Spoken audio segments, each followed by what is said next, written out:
Hello and a warm welcome from me, Jenny Devitt, to the Altered BV podcast, singular, for the merry month of May. And you might be forgiven for thinking that somehow our lovely county of Dorset has been whisked off to the Mediterranean with all the sunshine we've been having. Sadly, Terry is no longer able to take part in the podcast, so it's just me. Well, me and some guests, of course. Today we'll hear from Dorset Councillor Jane Somper on the subject of Dorset Council's proposed changes to the county's adult daycare centres. And a house made of straw? Could a wolf blow it down? Not the ones designed by the man behind Dorset's Huff and Puff business, Phil Christopher.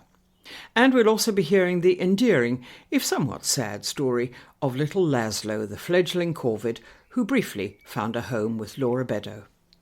As ever with your BV podcast, we'll begin with our editor, Laura Hitchcock. Spring is my favourite, no contest. There is a particular moment, somewhere around mid-April, when Dorset just exhales. The hedgerows start frothing white with the blackthorn and the hawthorn, and then burst into green like somebody flicked a switch. Bluebells flash their electric blue in every patch of woodland and roadside copse, while swathes of wild garlic carpet shady lanes in a lush, stinky haze of white. The fields of oilseed rape seem to hum with sunshine, and the kind of scent that makes your head spin if you drive through with the windows down. And the mud finally retreats. The long socks go back in the drawer, and suddenly those delicious long evenings stretch out ahead, filled with the promise of barbecues and last-minute beach trips and Saturdays that don't require 17 layers. And it's not just the weather. Spring makes everything feel lighter. Conversations, to-do lists, even the news. Well, just a smidge. It's like the year's turned a corner and remembered how to be hopeful again. So if you're feeling a bit more buoyant than of late, or a bit more inclined to dawdle on a dog walk or pull over for a photo of lambs in a field, go wild and sleep with the windows wide open. You're not alone. Spring's doing what spring always does, reminding us to look up, breathe in, say yes to things again. And honestly, doesn't this feel far more like the real new year? I said it back in January. We shouldn't force grand resolutions into the middle of midwinter, a season that's really about rest, not reinvention. Spring, though, spring is quite literally made for turning over new leaves. Now's the time to start things. I swear, there's energy in all that fresh air. Dorset Council is looking to make changes to its adult daycare centre system, and this is causing concern in some quarters. The council has been and still is currently running a consultation, a series of online meetings open to anyone to participate and state their views on the best way forward for the council's centres. I spoke to Jane Somper, Dorset councillor for the Beacon Ward, to get her views on the council's proposals for creating hubs with spokes, connecting them to a range of community activities, which they say will give the users more opportunities and things to do. Jane told me what the existing council day centres are. Day centre is a building that provides physical places for people who have perhaps special educational needs, complex presentations, younger people, older people. It's really for all ages who need some care and support perhaps during the day, so that their family, their carers, can take them there and know that they're in a safe place, and that there are activities for them, and they can have lunch there and snacks there. And that's basically, what a day centre is. And they all vary. They all have different personalities. They're all in different types of buildings, and they provide respite, I suppose, in a sense, for the carers, and they provide social activities and social environments for the people that go and use that service. Because, of course, not to mince matters, if you're a carer of somebody with, say, dementia, then these daycare centres are absolute lifelines, aren't they? They absolutely are. They absolutely are. And it's a huge responsibility, as lots of people will know, caring for loved ones, and very intense sometimes. So having that safe place where your loved one is going to have a fulfilling day or fulfilling few hours is so vital to them. And that they are, most importantly, of course, in a safe environment with people who know how to look after them properly. Exactly. That's really fundamental. Now, Dorset Council, as I understand it, is proposing changes to the existing daycare centres. First of all, I'm wondering how much of this decision is down to the need to save money, to economise, and also to improve or perhaps stop using buildings that are, so to speak, past their sell-by date. I think it's a combination of those things. I think the other element is that the day centres were quite thriving places, and then COVID came along, and obviously people stopped going, and then found other alternative things to do, and so less people were going to day centres. And yes, the council clearly needs to make savings, and adult services has the highest budget within the council, so it absolutely needs to make savings. The day centres are run by Cllr Dorset.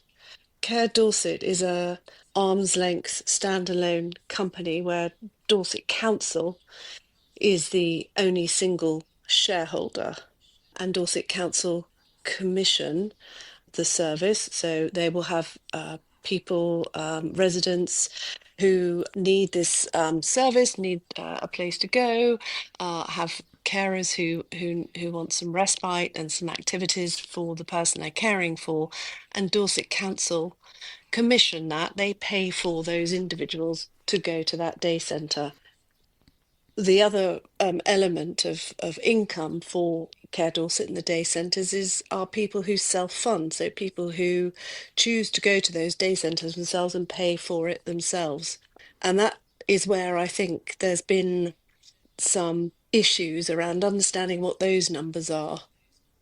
And are you able to say what they are? I mean, what sort of percentage would be people who pay for their services themselves? Well, it will vary from centre to centre, but if I can give you one example, and it's one that I've been working closely with, and that's the Blandford Day Centre, which has got a large building. It's on a couple of floors. There's lots of rooms and lots of space. They have a garden area, and this was one of the day centres that was highlighted for potential closure. And through the consultation process, officers went to the site to meet with the people that work there, users of the service, and others. And it was clear when they arrived that there were a large group of people, and that Dorset Council were not actually aware of all the activities that are happening in that centre. They had absolutely no idea. So there's been a lot of anxiety from carers, and this Blandford Day Centre, the carers have set up a group. They've put through a petition to stop the closure of the day centre. I've been speaking with officers. I know the MP has also been speaking with officers, and the two local councillors, Councillor Byron Quayle and Councillor Nocturin Lacey Clark. And so we've all been speaking to officers and lobbying to keep this particular day centre open. And so I think that the officers who do this work, who will write the report, were clearly not aware in this centre, and this will be similar in other centres, that there were these groups of people who are using the centre on a regular basis, and it's a vital lifeline for them. And the fact that they were told that there's going to be an alternative site for you to use in Sturminster Newton, which is also in North Dorset, but how are you going to get there? We don't have any transport. We've got very few buses. Linking towns to towns and the rural areas to towns that's a challenge in itself. That's a whole other topic. So there's a lot of upset about this. So we wait to find out what the outcome of that particular day centre will be. And I know there were some issues also expressed in Shaftesbury as well for the Trinity Centre. Would you imagine that there would be a similar reaction to the proposed closure of 4 other centres, because Dorset Council is, as I understand it, proposing closing 5 existing centres across the county? Yeah, I mean, I think there's going to be challenges at each one. I'm not personally attached to or familiar with the activities at the other sites. I am very much connected to the one in Blandford, so I do know about that. And I think, I mean, part of the consultation process for the officers is about learning and understanding more and genuinely listening to the concerns of the users and to understand better. I suppose my if I criticism isn't the right word, but my concern is that Dorset Council were not given the information that they needed to have by Cllr Dorset, who the people that run the centres, they will have known all of these activities and all these things that were happening in these centres, and that hasn't been relayed back to officers. The whole beginning, the whole reason for this sort of starting really was must have been 2-3 years ago. In the council they call them task and finish groups.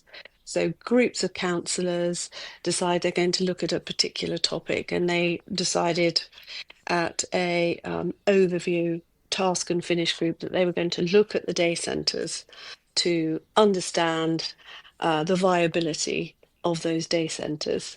So it sort of began with that, where they identified several that they felt were not being used. Now, how they came to that, they did that piece of work with officers.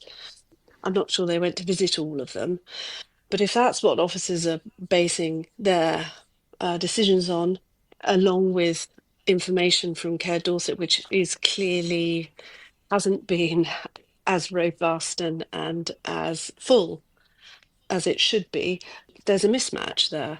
And what I hope is, and what other councillors and people who feel very strongly about keeping these day centres open, or the particular ones, is that the officers will listen to this and they will change how they are going to approach some of these particular day centres. So, from what you've been saying, it could be simply a lack of communication, a lack of the passing on of information that the council needed and needs in order to make its decisions. Yes, absolutely. I think there has been a lack of information passed on, but where's the curiosity to establish that, rather than just saying these are the ones that are identified for closure? What's that based But on? But the consultation, there is a public Yeah. consultation open at the moment, which closes on the 9th of June. That will give everybody, I would imagine, ample opportunity to state their views, Yes. and that those views will all be taken into account. Yes, absolutely. And I think there've definitely been some surprises that have come out of it. I mean, day centres aren't necessarily the be all and end all, and not necessarily the right thing for all people. You don't necessarily need to have a physical place to have a day activity of some kind. So I understand why they're looking at this differently. And as I said, people have found other activities and other ways of spending their days. And there is, of course, the voluntary and community sector, which is a big, strong focus in many things, actually, for the council at the moment, but particularly in this area. And I volunteer myself, and I know lots of volunteer groups, and they've fantastic work, but they are volunteers. And if there's a reliance completely on this, I've got a real concern about that. It's asking an awful lot. Volunteers, that you can get volunteer fatigue. It always often seems to be the same people who are stepping up and doing things. I see that in the villages I represent. It's often the same people who put their hand up and get involved. I personally, just to speak personally for a moment, Jane, I feel that this country would fall apart were it not for the volunteers, the huge armies of volunteers up and down the land. Absolutely. Yes, I just got my advanced DBS check, so I volunteers to be a befriender. So that's for, people who live on their own, bit isolated. I just go in, have a chat, cup of tea, whatever. And that's a really vital service. And all these groups that are doing really important things and often don't even see themselves as a volunteer group. It's what binds all my communities together. I suppose what the fundamental problem with all of this is twofold, isn't it? First of all, COVID, Mm, as you said, which altered so many things in our mm, lives, and things have not returned to the way they were. And the other big issue for all the councils, of course, that they have to, that central government obliges them to pick up the tab for looking after adult social care. mm. And that takes, as you said earlier, the chunk of most councils' budgets. Yeah, yeah, it's a huge chunk. And Dorset Council has, put a lot of new policies and new ways of working in place to address that. And I think they've done that very well. They've been quite innovative in a lot of the work that they've done. Dorset Council has a very, very high age demographic, so it has to be smart about how it approaches its budget in this area and find those innovative ways of working to ensure that our people live their best lives. And the aim is always to be strength based and for people to remain in their homes and be independent for as long as possible. Jane Somper, Dorset Councillor for the Beacon Ward, on the subject of Dorset Council's adult daycare centres and the possible closure of some 5 of those across the county. Have you ever thought of living in a house of straw? Of course, we all know what happened to one of those 3 little pigs in its straw house. But Phil Christopher, who is the wonderfully named Huff and Puff Dorset Company, could certainly create one for you that not even the biggest big bad wolf could ever blow down. So how do you make a solid house from straw? I put that question to Phil and wondered whether, when he set up Huff and Puff, his friends and family perhaps thought he was a little weird and were rather sceptical. No, not really, because everybody who knows me knows that I'm a bit of a greenie, really, and I've always done sort of environmental stuff and been keen to do that. Yeah, I'd sort of done various different jobs over the years, and ended up in IT at Bournemouth University, which again was lovely, But yeah, I'd always wanted to have my own company and to run my own company. And I thought, well, if I did that, it would have to be something that I really, really want to do and that I'd enjoy. So that was the shift, really. So no, people weren't really too surprised, I don't think.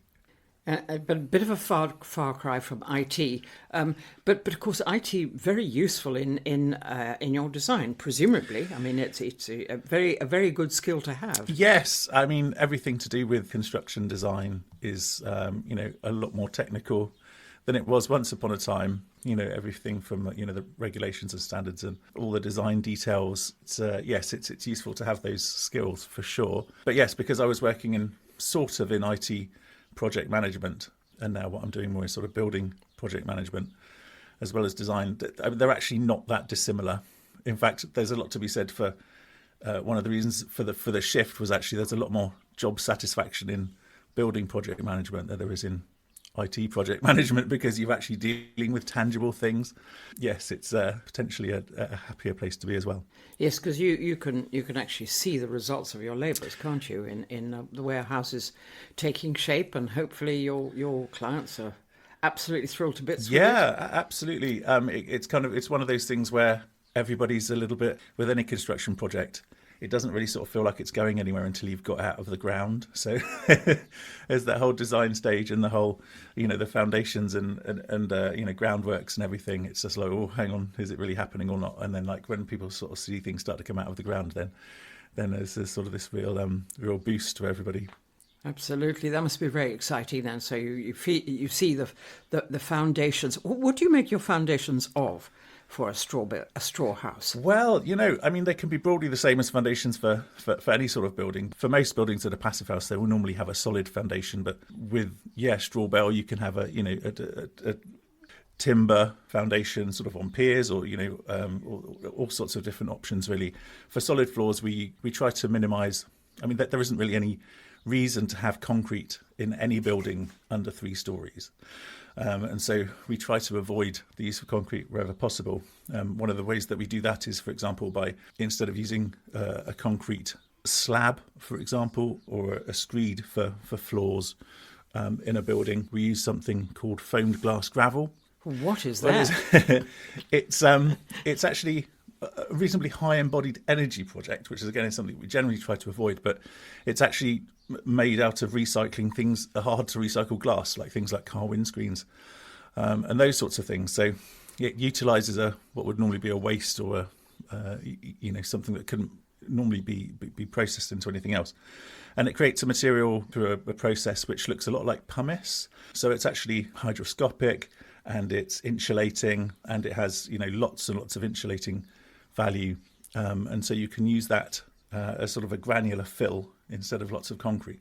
And it's quite fine, is it? Yes, but it comes in lots and lots of little grades. Lots of grades from tiny little beads up to sort of big chunks for different things, for different purposes. So, the finer beads you can use for things like cavity walls and those sorts of things. And so, yes, it's another way of utilising what would otherwise be a waste material or a hard to recycle material. And like with a lot of the products that we've tended to use over the years, they're products that have come or are manufactured within Europe. And slowly we're starting to see progress towards maybe production happening in the UK. Timber foundations are also great. I mean, you get a lot of people now using things like different piled foundations, micro piles and different things. There's a whole raft, excuse the pun, of different things that you can use for foundations. But timber foundations are always fun. Quite often, sometimes people express an interest in using things like car tyres, which can be used to form piers for timber buildings to sit on. A lot of the work that we do with people is sort of facilitating people who want to be hands-on with their own self-builds. And so that's actually quite an approachable way to do their foundations. You're effectively using the tyres as a formwork in order to be able to create a pier. It could alternatively be like a piece of stone or something else. Obviously, the main thing with foundations is obviously they have to be suitable for the ground type and have to meet building regulations. So, you've got to get those foundations right to make everything else work properly. But yeah, with timber buildings, as long as the timber is, all the timber components are at least 150 mil up off the ground on a solid foundation, then you can take it from there, really. There are lots of ways to do the timber framing. Some people want a very traditional post and beam foundation, post and beam frame, those sorts of things. But also the joy of using straw is actually the straw and a lot of lightweight, a proportion of lightweight timber can work together to create a very sort of economical frame, a frame that's economical with the timber rather than having like big chunks of oak or Douglas fir or those sorts of things. Now, of course, Phil, I don't imagine, I'm just trying to get my head around how you actually build a house out of straw bales. Presumably you don't just stack them one on top of the other in order to make your walls. Well, I mean, do you? It's a little bit more complicated than that, yes. But broadly, yes. I mean, anybody who's seen a brick wall knows that you sort of have that sort of general sort of running bond pattern with the staggered joints. That's pretty much how straw bales work in a wall. They're just much bigger. So, there's a certain amount of, ideally you need great straw to begin with. So you can't just have any old straw. Ideally you don't want something that's been mouldering away in the back of some farmer's barn. No, absolutely not. No. So, I mean, ideally it would come sort of straight from harvest. You just need to make sure that it's, got a moisture content, ideally of less than 15%, which is what it would normally have if it's being stored for straw anyway, and that they're as regular and well-shaped as possible, they're as dense as possible. And then you have to do a certain amount of trimming with any bales when you get them. There's certain Massey Ferguson, old-fashioned traditional small balers, which put out really, really great bales. So we tend to try and get bales from those balers. And there are even modern balers that can do those things as well. So we work with trimming and notching bales to actually fit them into the timber frame structure is generally the way that we work. But building with actual straw bales is only one way of building with straw. So increasingly now we're seeing systems like EcoCocon, which is a straw panel system. And it's literally what people now call modern methods of construction. It's basically a factory-built panel, what used to be called a prefab panel, I suppose, but it means that you're building to factory tolerances in a factory, and your panels for your house will literally arrive on the back of a truck, and then you put them together. Does that make it more expensive than getting the right shaped bale from a farm and trimming it yourself? It swings and roundabouts to a degree because obviously if you're having panels arrive ready-made, then a certain amount of that work that would have been done on-site has happened off-site. So the upfront costs can seem more expensive, but broadly speaking, it all becomes sort of pretty cost neutral. One of the reasons that people who are self-building want to be hands-on with self-building, which is sadly in this country a very tiny proportion of people, is that actually building with straw and timber is a relatively accessible way to build. And so if people, for example, don't want to spend out on a contractor, they're having lots of contractor costs for doing different things, there are things that they can do with building with natural building where maybe they would be happy to do those things themselves rather than getting other people in to do it. And so that can be a method of saving money that you're spending out on contractors. But of course, everybody's time's valuable, and it's... Well, you can rope your friends and family in. You can do. We've worked with many customers who have got volunteers in to come and help. I will maybe go down to their project for a week or two and train them and their volunteers effectively how to build, and they will maybe do the straw aspects of the build that way. It is a good fun way to build, and it's something that we could be doing a lot more of. This country is very, very lacking in the self-build sector, really. There's not much of it happens because so much of the housing market is delivered by volume house builders. There's a lot more of a community focus that could be happening with building. We have all the materials that we need locally here in Dorset. We have the timber, we have the aggregates, we have the straw. We could literally even be building straw panel systems locally within the county or regionally in order to be able to deliver straw or natural net zero housing. But as you say, of course, it's very much a niche, small scale thing, isn't it? And I suppose as far as the idea of self-build is concerned, most people would be rather frightened of trying to build their own house. They might consider knocking up a garden shed, but an entire house made out of straw, a bit different. Yes, I mean it's down to the sort of demographics of self-building, really, and everything is rooted into the cost of land in the UK. So in many other countries in Europe, self-builders build about 8% of the homes built every year in the UK.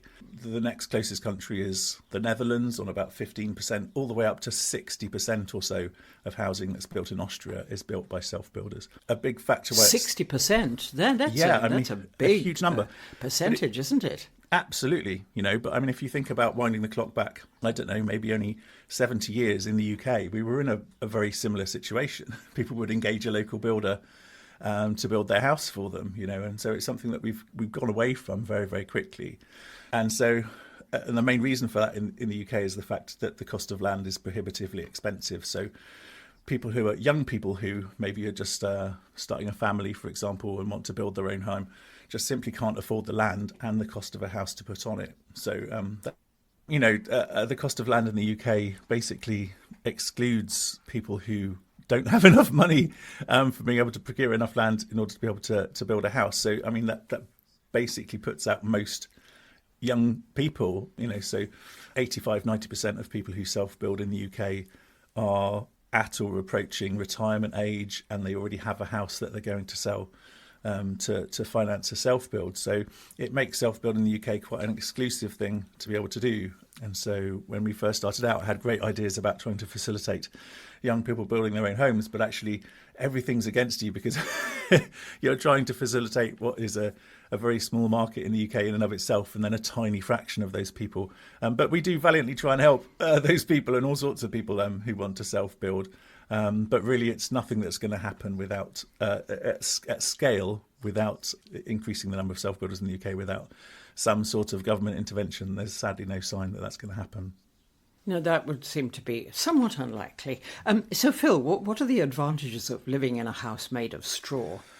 Well, I mean, you can approach it from lots of different angles. I mean, people often think, well, is it just an environmental thing? Well, I mean, it doesn't have to be. I mean, there are excellent environmental reasons why you should build with natural materials and lower embodied energy materials. low carbon materials as that tends to be what we measure things on now. Straw's great, of course, because it grows every year and it enables us to effectively lock away carbon in buildings, just like you do with timber. But that straw is something that happens every year. So it's a very easy way to lock away carbon. You're effectively talking about carbon capture in buildings. And so, that's a great way to do it. But then also, if people are just interested in saving money, then if you build a home out of natural materials to, for example, passive house standard, or what is referred to as a fabric first approach, then that means that you are actually going to have very, very low ongoing energy bills for your building. So you might have zero energy bills potentially, or you might just have, energy bills of maybe £100 a year, depending on how well you build that building. So it can be attractive for a number of different reasons. And so, Phil, what are the negatives? Are there any? Though I dare say you'd say there aren't any. Well, I mean, there are some negatives with most building methods, but I say that there are fewer building with natural materials than building with straw. The one thing that people really need to do is to keep on top of maintenance, and maintenance is no different, really, or any more onerous than any other building method. The only thing with straw specifically is that you don't want to get it wet. That's the only real enemy of straw. You can't really. People say, quite often say, well, they burn down or different things. I mean, that doesn't work. They're like big lumps of wood. There's lots of pictures from Australia and California where they've had wildfires and they've got straw buildings. Lots in California where the straw walls are left standing, almost completely untouched, and the rest of the building has disappeared around them. Because it's just trying to set fire to a phone book or a big lump of wood. They sort of would char for hours on the outside without getting any further. So fire's not an issue. People often say as well, what about rodents and different things? So that's just a matter of detailing the straw itself. You want to make sure that straw hasn't got any seed left in it. And also your detailing makes sure that none of that straw is visible or accessible to anything else on the outside of it. So that's all good. It's mainly just moisture and water. And the great thing about straw buildings is that we make them so that they are naturally vapor permeable or breathable. So it means that they can dispense with any moisture. But one of the great things actually with straw, we quite often use clay plaster internally, which means that and clay is incredibly good at regulating moisture. So people often see problems with existing or older houses now where they've been covered in plastic paint internally or plastic windows and different things. They get lots of problems with mould. Clay plaster is excellent at regulating moisture, so it actually pulls in moisture away from the surface so mould can't form. And then when things get drier again, that moisture gets paid back out. So it's a very good natural way to regulate moisture in buildings. But yes, you don't want to overwhelm the walls with you don't want to overwhelm the walls with moisture, and you certainly need to just keep an eye on if you've got a lime render on the outside, for example. Just make sure that any cracks that might form are kept on top of. But because the buildings are really quite flexible as well, you're less likely to have issues with, whereas a brick building or a concrete building might have serious structural problems with if cracks form.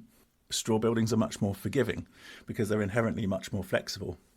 But so far, I guess, Phil, what you're really doing is turning the clock back, aren't you? Because it's easy to think that a dwelling made from straw is a modern concept, a modern construct, but in fact, it's very, very ancient, isn't it? Yes, straw itself and different natural fibres have been used in buildings for as long as we've existed, as long as we've tried to build shelters, really, and certainly since we've farmed and used crops and things, then straw has been massively used in construction for roofing materials and thatch and for fibre in walls and different things. So yes, it's been a very long time. The difference, of course, with people looking at straw bales specifically is that obviously straw bales didn't exist that far back. So this sort of came out of sort of mid to late 19th century United States. The load-bearing method that we use sometimes with no timber in the walls at all. That's a way that you can build. We tend not to build like that too much now. But that comes from Nebraska. It's called the Nebraska method. Quite often now it's referred to. Where they didn't have any trees, they didn't have any timber to build with, and so they were building houses literally out of sods of earth from the ground. And then once the because this was part of the Enclosure Act that they had out there. If you could enclose a certain amount of land and build a house, then you could claim that land. And so as agriculture became more mechanised in the late 19th century in the States, and they started to have baling machines, there was incredibly, this material that they may have just used for animal bedding or different sorts of things that they could actually use to make building blocks with. And so that's where, and there are still lots of houses out there today in the States where this really started to take off. And in fact, the oldest straw bale building in Europe is in Paris, and that's over 100 years old now. So it's another one of these things where, because building materials are often hidden away, we don't always know what buildings are made of. I mean, in Dorset, of course, we have lots and lots of cob buildings, not just thatched buildings, but buildings where the walls are made of earth, effectively. And part of the fibre that ties the cob buildings together is whatever fibre is available most locally. So that may be straw, but here down in Wareham, where I am, the buildings here, there's a lot of heather here. And actually the heather would be used as the fibre to tie the cob together. So, we are turning the clock back in many ways, but what we also are doing is taking advantage of all the modern technology and modern detailing that we can do without overly complicating the building process. It's or using other damaging materials. We're just trying to solve as many of the problems that we have environmentally together, using some of the old and some of the new. I assume I'm right in thinking that you live in a house made of straw, do you? I would absolutely love to, but I'm sadly in the same boat as most other people who don't actually have the money to be able to do it. But it will happen one day, and I do. Yes, I have. Well, I mean, I take great pleasure in the fact that we've helped to facilitate straw buildings for many people, and hopefully we'll be able to do that for many years to come. Phil Christopher of Huff and Puff, and the houses he designs are not to be sneezed at, nor blown down. There's a delightful article in this month's BV magazine about a small fledgling corvid who was, briefly, fostered by Laura Beddoe, who lives down near Morton. So we wanted to find out more. Laura told me how the little bird, whom she named Laszlo, but was subsequently nicknamed Pom-Pom by one fan, came to be in her care. But what was he? A young carrion crow? I think he was. Various experts on TikTok differed in their opinions as to whether he was a rook or a crow. He was found near a rookery, so I sort of assumed he was a rook, and then somebody told me he was a crow, so he was a corvid anyway. Well, I tell you, of course, I'm just looking at the photograph. You can always tell a rook by the colour of the beak. Yeah. Which is always pale. Yeah. But if he was near a rookery, my guess is he was a rook. But well, anyway, that's what I thought. Yeah. But he was very sweet. He was very sweet, yes. Interestingly, a lovely couple from Belgium found him and his probably sibling, and they watched them. They left them on the ground for a while, and I think they went and got a cup of tea and sat and watched them to see if parents were around, and tried to put them back in the hedge. But when the sun was setting, they thought, actually, hang on a minute, and the sibling had already passed away, so they thought, no, we'd better scoop him up. Well, now, if as he possibly might have been, a rook, that would have been a long fall from the nest, wouldn't it? Yeah, I mean, the trees that they inhabit are always very, very tall, aren't they? And also subsequent experts have told me that there's usually a reason that certain babies may get ejected if they have an illness or something, or the parents think they're not viable. So he may have been kicked out on purpose. Yes, of course, along with his sibling. That's perfectly possible, isn't it? Sadly, there's no if they can't keep a sick one, or one that isn't doing so well, if they can't keep it going, then out it goes. Yeah, absolutely. It's So how did he come into your life? So you said this nice Belgian couple at their campsite kept an eye on him until sundown, and then what did they do then? Well, they were made aware that there was a bar in the campsite, and my wretched ex-husband was walking his dogs and happened upon to stop in for a pint, and happened upon these people sort of saying, what do we do with this bird? And he said, my slightly mad ex-wife rescues all sorts of animals, and I'm sure she would take him in and give him a chance. The wild bird rescues tend to be very, very full this time of year, but I am in touch with them, for support and things like that. So he turned up with Laszlo in a cat carrier, looking very disgruntled. And did you fall in love with Laszlo immediately? Of course, yes. Yeah, very much so. And now, did you have any experience of a Laszlo type bird before? Yes, I've fostered parrots before.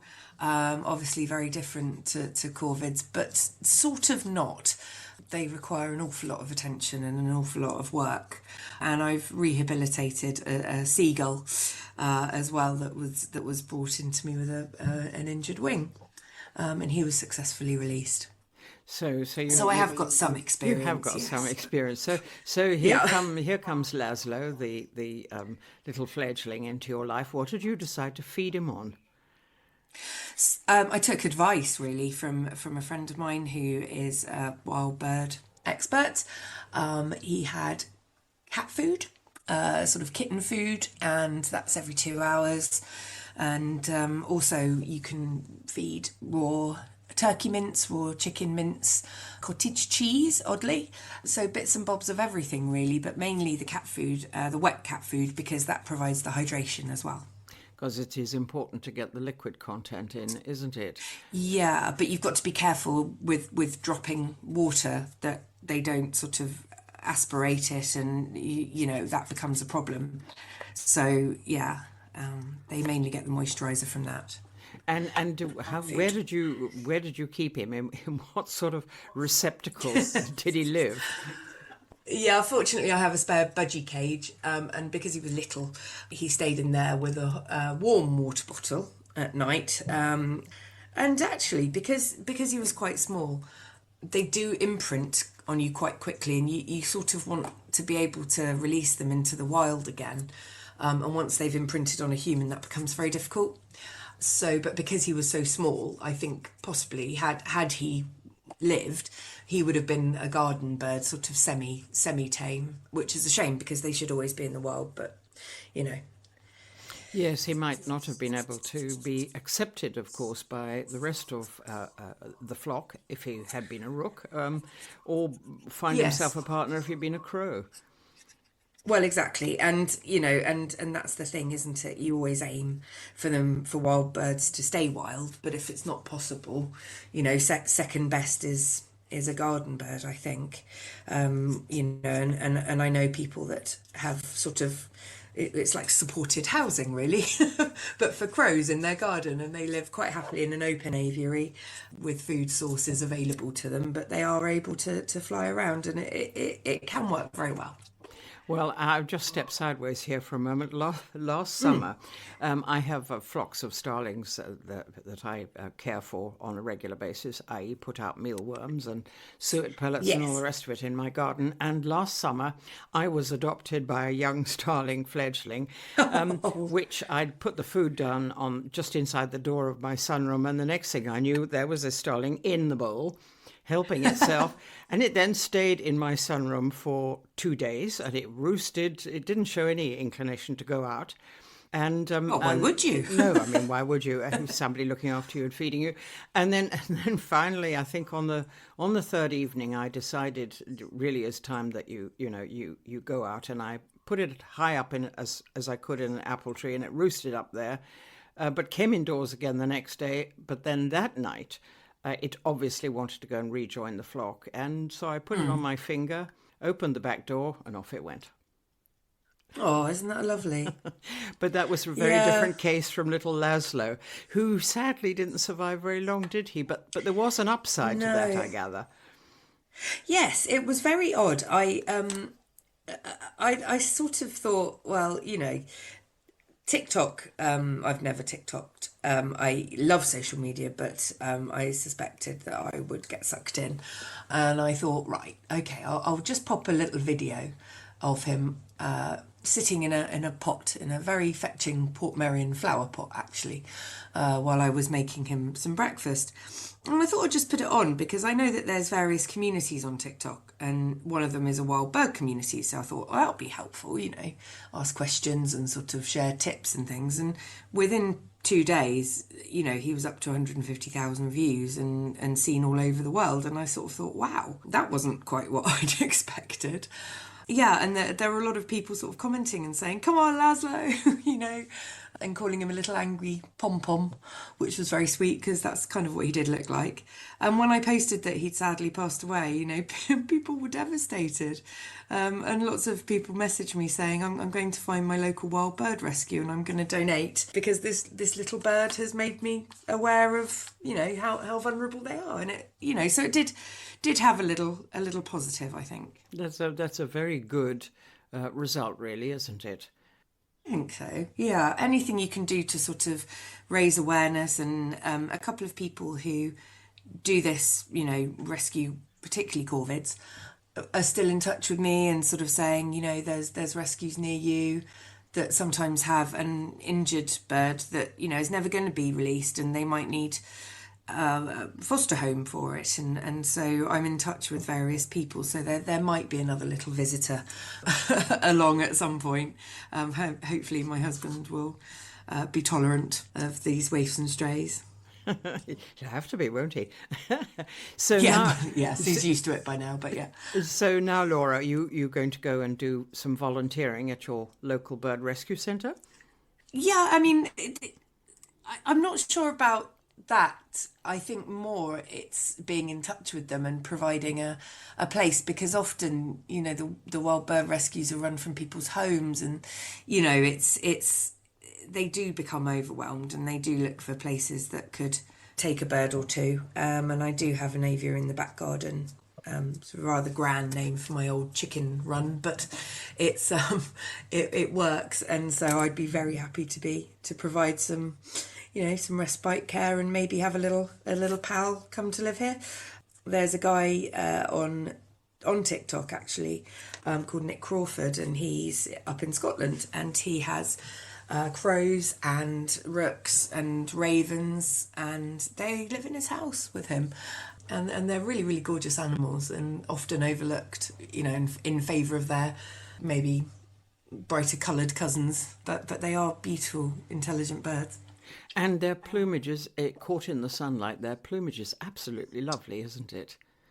Yeah, really glorious. It almost looks oily. It's got the sort of greens and the purples, and yeah, really, really beautiful birds. It's not just a flat black. Well, I'm wondering, how does one go about finding local rescue centre? I mean, a number of years ago, when I was driving home in Oxfordshire, there was a little owl beside the road, and obviously had been hit by a car and got a broken wing. And it was a bit of a challenge to find a local rescue centre, but I did, and somewhat to my horror, when I took this little bird along, they promptly taped it up completely so that it couldn't move its wings at all. But it was released safely with its wing mended 3 weeks later. Oh. But I mean, how do you find your local rescue centre because you've got to find it quickly, haven't you?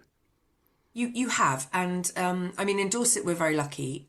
There's Wild Bird Rescue Dorset, Nene Wareham, and they are just brilliant. Sandy runs it, and they are flat out. They are very, very busy, but they have helpful online guides on their website, and one of their pages says "Help, I found a bird," and it gives you information. If the bird you found isn't feathered, if it is feathered, if it's lively but it can't fly, if it looks injured or sick, So it's really, really helpful. So Wild Bird Rescue Dorset is your first port of call, really. But the key message, I think, probably is that if it's feathered and healthy but it's just sort of on the ground, often the parents are just monitoring it. So just leave it and keep an eye. And they can take a few hours to a couple of days to learn to fly. So, lots of people take in birds very well meaning, but actually they were just learning to fly. So yes, I mean invariably that's what happens, isn't it? People think, oh dear, this little bird has lost its parents, but actually you should just retreat and leave it, and hopefully absolutely. the parents will come and feed it.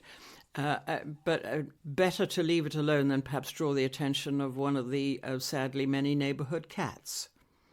Yes, yeah, I think so. And yeah, that's always a worry, isn't it? But yeah, they need the chance, unless it's obviously sick. But yeah, brilliant page on Wild Bird Rescue Dorset. Well, speaking of cats, Laura, I don't think that most cat owners have any idea of the damage done countrywide to Britain's wildlife, not just birds, by domestic cats. About 15, 20 years ago, the RSPB issued an estimated figure of 500 million wild creatures. Wow, that's crazy, isn't it? Yeah, so... I mean, that's just, yeah. And I know that, with sort of local government planning, if for example, there's housing developments near Heathland, often they'll put a clause in, if it's perhaps a care home or something like that, there'll be a clause in the planning to say no pets because of that reason. You could maybe pop a care home very successfully near a triple SI or a Heathland, but because of that reason, which is is kind of reassuring that it's being considered in planning, isn't it? It is indeed. Anyway, Laura, well, let's we await further news from you as to which is the next bird you are rescuing Absolutely. and fostering. I'll keep you posted. We may get another Stephen Seagull come along and need rehabilitation. So yeah. That's lovely. Thank you so much, Laura. It was very good of you to talk to us today. No, and, that's fine. Wish you very well indeed. Thank you. Thank you. Lovely to chat. Bird rescuer Laura Beddoe and the story of Laszlo, her little late-lamented corvid fledgling. And so that wraps it up for this month's BV podcast. I'll be back again in June when all farmers and all gardeners, and probably the water companies too, will be hoping that it'll rain. Until then, it's bye-bye from me, Jenny Devitt. Bye-bye.